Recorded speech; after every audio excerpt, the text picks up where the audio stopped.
அனைவருக்கும் வணக்கம். திரு பாரதிய ஜனதா கட்சியின் மாநில தலைவர் அண்ணன் நயினார் நாகேந்திரன் அவர்கள் திருமாவளவன் ஏன் வேங்கவேல் கள்ளக்குறிச்சி விஷசாராய பிரச்சனை தொடர்பாகவும் கரூர் சம்பந்தமாகவும் மௌனம் காக்கிறார். ஆனால் திருப்பரங்குன்றத்திற்கு விஷயத்திற்கு மட்டும் போராட்டத்தை அறிவித்திருக்கிறார் என்ற கேள்வியை எழுப்பியிருக்கிறார். வேங்கவேல் பிரச்சனை தொடர்பாக முதலில் ஒரு மாபெரும் ஆர்ப்பாட்டத்தை நடத்தியவர் தலைவர் எழுச்சி தமிழர் என்பதை தெரியாமல் பேசுகிறார். கள்ளக்குறிச்சி விஷசாராயம் பிடித்து அப்பாவி மக்கள் இறந்தபோது அந்த மக்களை எல்லாம் சந்தித்தார். ஒவ்வொரு வீடாக சென்று சந்தித்து ஆறுதலும் நிதியும் வழங்கியவர் தலைவர் எழுச்சி தமிழர் என்று தெரியாமல் பேசுகிறார். கரூர் சம்பந்தமான பிரச்சனைக்கு முதலில் வாய் திறந்து பேசியவர் தலைவர் எழுச்சி தமிழர் என்பதை தெரியாமல் உலர்கிறார் அண்ணன் நயினார் நாகேந்திரன் அவர்கள். விடுதலை சிறுத்தைகள் எப்பொழுதும் அரசியல் களத்தை தாண்டியும் உலகளாவிய பிரச்சனைகளுக்கு முதல் கொடுக்கிற ஒரு மாபெரும் இயக்கம் என்பதை தெரியாமல் அறியாமல் அண்ணன் நயினார் நாகேந்திரன் அவர்கள் பேசுவது நகைச்சுவையாக இருக்கிறது. வேங்கவேல் பிரச்சனை தொடர்பாக அனைத்து விதமான பிரச்சனைகளையும் கையில் எடுத்து அந்த மக்களுக்கு ஆறுதலை அந்த ஊருக்கே சென்று ஆறுதல் கூறியவர் ஒரு மாபெரும் தலைவர் எழுச்சி தமிழர் என்பது வரலாற்றில் பதிக்கப்பட்டிருக்கிறது. அனைவரும் வேங்கவேலுக்கு செல்வதை பயந்தார்கள், என்னவாகுமோ ஏதுமாகுமோ. ஆனால் வேங்கவேல் ஊருக்கே சென்று அந்த மக்களை சந்தித்து அந்த மக்களுக்கு நிவாரணங்களையும் ஆறுதலையும் சொன்னவர் தலைவர் எழுச்சி தமிழர் என்பதை நீங்கள் தெரிந்து கொள்ளுங்கள். தெரியாமல் புரியாமல் பேசுவதை நிறுத்திக் கொள்ளுங்கள். வரலாற்றை ஆய்வு செய்யுங்கள். ஏதும் தெரியாமல் இப்பொழுதுதான் அவர் மாநில தலைவராக பொறுப்பேற்றார். ஏதாவது பேசிவிடலாம், ஏதாவது விளம்பரம் தேடிவிடலாம். அனைத்து தலைவர்களும் விடுதலை சிறுத்தைகள் கட்சியின் தலைவர் எழுச்சி தமிழரை தொட்டால் உலகளாவிய தலைவர்களுக்கு நாம் தெரிந்து விடுவோம் என்று பலர் கருதுகிறார்கள். அண்ணனும் அப்படி கருதுகிறார் என்று நினைக்கிறேன். கரூர் சம்பந்தமாக இருக்கட்டும், கள்ளக்குறிச்சி விஷசாராயம் குடித்து இறந்த அப்பாவி மக்களை ஒவ்வொரு வீடாக சென்று ஒவ்வொருவரும் சந்தித்து அந்த மக்களுக்கு ஆறுதலை கூறியவர் தலைவர் எழுச்சி தமிழர் என்பதை தெரியாமல் பேசுகிற அண்ணனே தெரிந்து கொள்ளுங்கள்.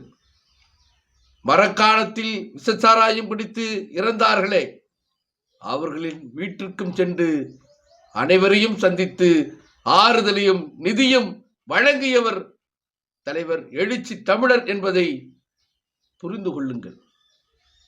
இந்தியாவில் நடக்கிற வன்கொடுமைகளுக்கும் போராடுகிறோம்.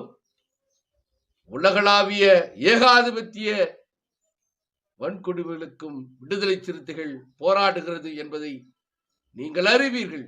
ஆனால் ஏதாவது விடுதலை சிறுத்தைகளை தொட்டால், விடுதலை சிறுத்தைகளை அரசியல் களத்தில் நகர்த்தி பார்த்தால், இந்தியாவின் அரசியல் தலைவர்களுக்கு நாம் வெளிச்சம் ஆகிவிடலாம் என்று அண்ணன் நயினார் நாகேந்திரன் அவர்கள் இப்பொழுது கிளம்பியிருக்கிறார். அண்ணன் அவர்களே,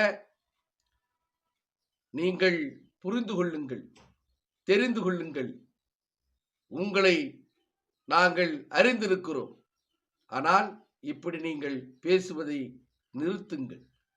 வரலாற்றை பாருங்கள். விடுதலை சிறுத்தைகள் வரலாறு என்பது அனைத்து களங்களிலும் அனைத்து தளங்களிலும் விடுதலை சிறுத்தைகளின் வேர்கள் பரவும் என்பதை நீங்கள் அறிவீர்கள். விளம்பரத்திற்காக பேசாதீர்கள்.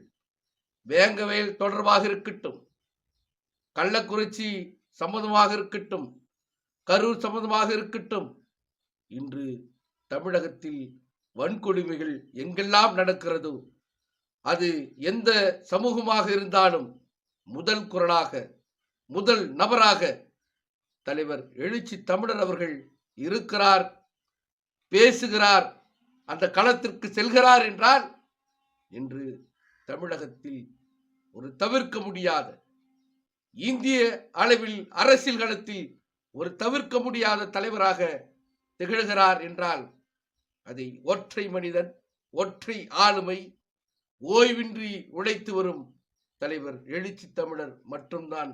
அண்ணனே, திருப்புறம் குன்றத்திற்கு ஏன் அவர் போராட்டம் ஒருங்கிணைத்திருக்கிறார் என்றால் ஒரு அப்பட்டமான ஒரு பொய் பிரச்சாரத்தை நீங்கள் மேற்கொள்கிறீர்கள்.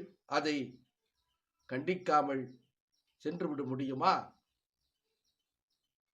இத்தனை ஆண்டுகளாக அங்கு நடைமுறையில் இருக்கிற மாற்றத்தை நீங்கள் மாற்ற துடிக்கிறீர்கள். அந்த ஊரில் இருக்கிற, அந்த பகுதியில் வாழுகிற மக்கள் அனைவரும் இவர்கள் எங்கிருந்தோ வந்து குழப்பத்தை விளைவிக்கிறார்கள் என்று அங்கு கொக்கரித்துக் கொண்டிருக்கிறார்கள். நீங்கள் சென்று RSS பாரதிய ஜனதா கட்சியை சார்ந்த நபர்கள் அங்கு உள்ளே புகுந்து சாதிய மோதல்களையும் மத மோதல்களையும் கலவரத்தை உண்டாக்க நினைப்பது ஒரு மாபெரும் தவறாகும். அண்ணன் நயினார் நாகேந்திரன் அவர்கள, விடுதலை சிறுத்தைகள் அனைத்து களத்திலும் இருக்கும், அனைத்து தளத்திலும் இருக்கும் என்பதை நீங்கள் புரிந்து கொள்ளுங்கள். வேங்கவேல் தொடர்பாக நீங்கள் வரலாற்றை எடுத்து பாருங்கள். விடுதலை சிறுத்தைகள் தான் அந்த கிராமத்திற்கே சென்று, அதுவும் தலைவர் எழுச்சி தமிழர் அவர்களின் தலைமையில் நடந்த அந்த ஊருக்கு, அந்த மக்களுக்கு ஆறுதலையும் நிவாரணமும் வழங்கிய வரலாறு இருக்கும் என்பதை நீங்கள் புரிந்து கொள்ளுங்கள். வேங்கவேல் தொடர்பாக முதலில் ஆர்ப்பாட்டத்தை ஒருங்கிணைத்து ஒரு மாபெரும் மக்கள் எழுச்சியை உருவாக்கியவர் தலைவர் எழுச்சி தமிழர் என்பதை புரிந்து கொள்ளுங்கள். கள்ளக்குறிச்சி விஷச்சாராயத்தை ஒவ்வொரு வீடாக, ஒவ்வொரு வாசலுக்காக சென்று அந்த மக்களை சந்தித்து ஆறுதலையும் நிதியும் வழங்கியவர் தலைவர் எழுச்சி தமிழர் என்பதை நீங்கள் புரிந்து கொள்ளுங்கள். ஒரு 4 செவத்துக்குள் உள்ளே இருந்து கொண்டு நீங்கள் பேசுவது வெட்கக்கேடானது. அண்ணன் அவர்களை வரலாற்றை பாருங்கள், வரலாற்றை தெரிந்து கொள்ளுங்கள் என்று இந்த நேரத்தில் கூறி, விடுதலை சிறுத்தைகள் என்றும் மக்களுக்கானது. தலைவர் எழுச்சி தமிழர் அவர்கள் ஓய்வின்றி இந்த மக்களுக்காக பணியாற்றி தன்னுடைய தியாகத்தையும் தன்னுடைய இளமையும் இந்த மக்களுக்காக செயலாற்றி கொண்டிருக்கிறார் என்பதை அண்ணன் நயினார் நாகேந்திரன் அவர்கள் புரிந்து கொள்ளுவார். உள்ளூர் பிரச்சனைக்கும் போராடும், ஏகாதிபத்திய பிரச்சனைக்கும் விடுதலை சிறுத்தைகள் குரல் கொடுக்கும் என்பதை தெரிவித்து விடைபெறுகிறேன். நன்றி, வணக்கம்.